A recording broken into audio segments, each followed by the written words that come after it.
The materials you will need are 1 conventional non-GM soybean, 1 GM soybean, 2 reaction vials or 1 microliter microtube, 2 transfer pipettes, 2 lateral flow test strips, 1% PBS buffer or distilled water, 4 weigh boats, access to tweezers, scupulas, paper towels, hammer, and isopropyl alcohol wipes.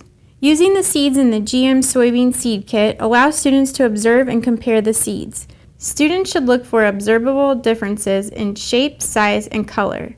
Note, little to no difference will be observable in the seeds. As students observe, be sure that the 2 varieties are kept separate. Explain to the class that although the 2 seeds look the same, there is a difference between them, and we are going to do an experiment to try and discover it. Complete the following lab tests for the class to see. Label the microtubes for identification of the seed that will be tested by labeling one A and the other B.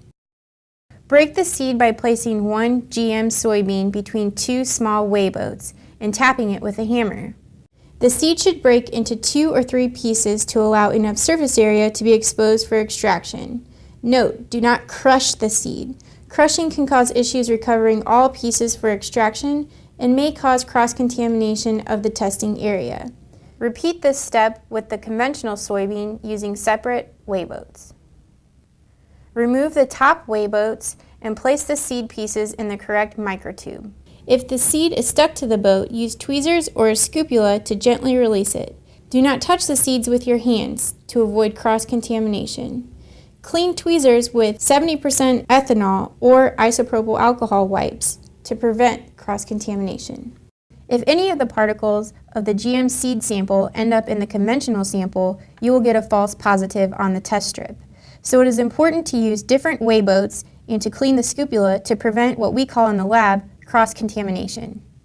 Use the pipette to fill the microtube with 1% PBS buffer or distilled water, approximately 0.5 milliliters. Using the pipette as a pestle and the microtube as a mortar, stir in the seed pieces for about 20 to 30 seconds. Be sure to stir with separate pipettes to avoid cross-contamination. Let the microtube with the pieces of seed and distilled water or 1% PBS buffer stand for 3 to 5 minutes. Place 1 lateral flow test strip inside each vial with the arrow pointing downward. Allow the test to continue in the microtube at room temperature for 5 minutes. During this time, explain how the lateral flow strip test works using the lesson plan. Interpreting the results. If the sample contains the CP4 protein, a second line will develop.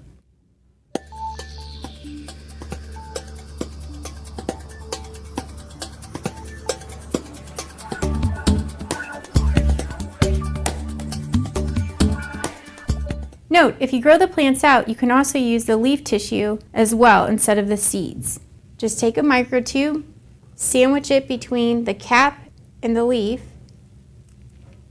punch a small hole, add your PBS buffer or your distilled water, use this as a mortar and pestle, crush it up, and do the lateral flow strip test. Is there a difference between these 2 varieties of soybean? Guide a class discussion for students to conclude that these 2 varieties of soybean are fundamentally the same. They are both soybeans. However, one variety has a protein that the other does not. Ask students, how did the seed obtain that protein? Introduce the concept that the genome of plants can be changed using a variety of methods. In the following lesson, students will learn how these 2 seed varieties became different and explore the impact that a single gene can have.